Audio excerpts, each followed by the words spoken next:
Pourquoi qu'est-il arrivé à l'air? Vous respirez en ce moment sans y penser. L'air est tout autour de vous, invisible mais essentiel. Mais levez les yeux vers le ciel nocturne et à seulement 100 km au-dessus de votre tête, il n'y a plus rien.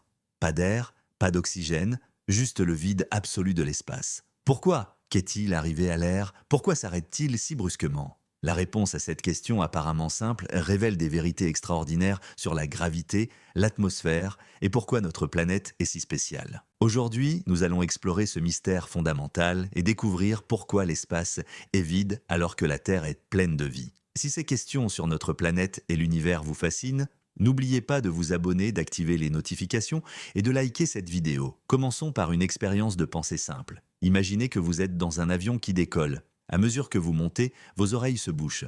Vous avez peut-être remarqué que les sacs de chips gonflent. Une bouteille d'eau fermée au sol peut se déformer en altitude. Ce sont tous des signes que quelque chose change avec l'air à mesure que vous montez. À l'altitude de croisière d'un avion commercial, environ 10 à 12 km, la pression de l'air est environ un quart de ce qu'elle est au niveau de la mer.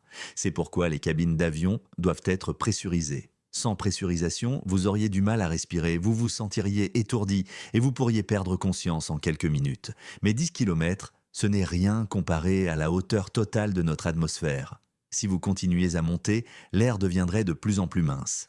À 20 km, l'altitude des avions espions et des ballons stratosphériques, la pression n'est que 5% de celle au niveau de la mer. Le ciel au-dessus de vous commence à paraître noir plutôt que bleu parce qu'il n'y a plus assez de molécules d'air pour diffuser la lumière du soleil.